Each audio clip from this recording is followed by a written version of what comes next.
সারাদিনে 24 ঘন্টা সময় পাচ্ছ, কিন্তু সেই 24 ঘন্টার মধ্যে কতক্ষণ কাজে লাগাচ্ছ? সারাদিন যে কোথায় বেরিয়ে যাচ্ছে তার কোনো হিসাবই নেই। কিন্তু মজার বিষয় হলো যে সময়গুলো তোমরা নষ্ট করে ফেলছো সেগুলো পরে আর চাইলেও পাবে না।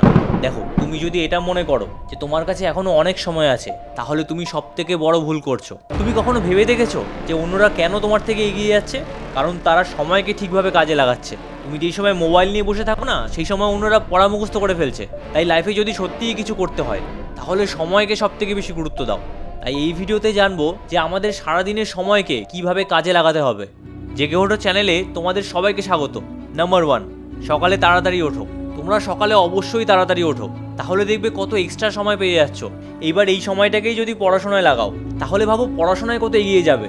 তাছাড়া ভোরে উঠে পড়াশোনা করলে পড়া এমনিই তাড়াতাড়ি মুখস্থ হয়ে যায়। কিন্তু আমাদের সমস্যা হলো আমরা ভোরে উঠতেই পারি না।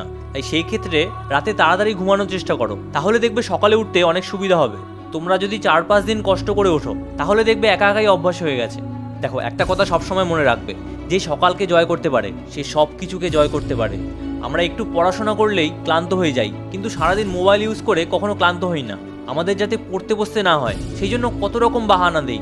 নিজেকে বলি যে কাল থেকে পড়তে বসবো, কিন্তু সেই কাল করতে করতে বছর শেষ হয়ে যায়, আর তখন গিয়ে দেখি কিছুই পড়া হয়নি। তাই এই সমস্যাকে কিভাবে দূর করব তা আমরা নেক্সট পয়েন্টে দেখে নেব।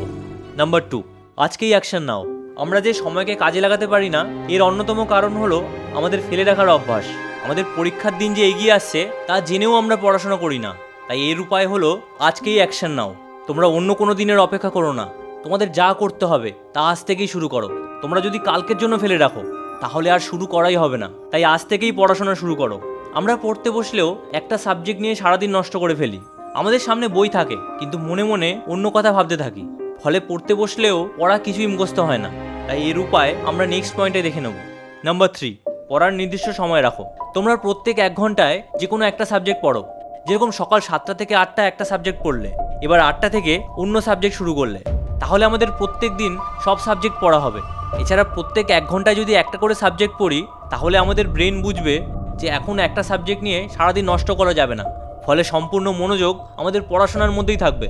এছাড়া এইভাবে পড়াশোনা করলে পড়াশোনা করতেও ইন্টারেস্টিং লাগবে। এই মুহূর্তে আমাদের সবথেকে বেশি সময় যেখানে নষ্ট হচ্ছে সেটা হলো আমাদের মোবাইল। তাই লাস্ট পয়েন্টে জানবো যে মোবাইলের জন্য যে সময় নষ্ট হয়ে যাচ্ছে তা কিভাবে বন্ধ করব। নাম্বার 4, মোবাইলের নেশা দূর করো। আমরা খেতে বসলে তখন ফোন নিয়ে বসি, ঘুমাতে গেলে তখনও মোবাইল নিয়ে শুই, এমনকি পড়তে বসলেও আমাদের পাশে সবসময় মোবাইল থাকে। ফলে পড়া একটু কঠিন হলেই আমরা মোবাইল নিয়ে বসে পড়ি। তাই এর উপায় হলো পরীক্ষা অবধি মোবাইল ব্যবহার করা কিছুটা কমাও। দেখো, আমি এটা বলছি না যে মোবাইল দেখা বন্ধ করে দাও, কিন্তু পড়ার সময়টা ঠিক রেখে তারপর যা ইচ্ছা করো। তোমরা যদি মোবাইল দেখা কমিয়ে দাও, তাহলে টাইম এমনি ম্যানেজ হয়ে যাবে। দরকার হলে মোবাইল ইউজ করার জন্য আলাদা সময় রাখো, যে এই সময়টায় মোবাইল ইউজ করব। তাহলে পড়ার সময়টায় মন দিয়ে পড়াশোনা করতে পারবে।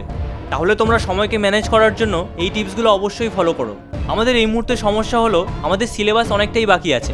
তাই সিলেবাস কমপ্লিট করতে হলে ডান দিকের ভিডিওটা দেখো, আর যদি মোবাইলের নেশা দূর করতে চাও তাহলে বাঁ দিকের ভিডিওটা দেখো। তাহলে তোমাদের সাথে ওই ভিডিওতেই দেখা হচ্ছে। ভিডিওটা ভালো লাগলে চ্যানেলটা অবশ্যই সাবস্ক্রাইব করো, আর তোমাদের মতামত অবশ্যই কমেন্টে জানিও। ভিডিওটা শেষ অবধি দেখার জন্য সবাইকে অনেক অনেক ধন্যবাদ।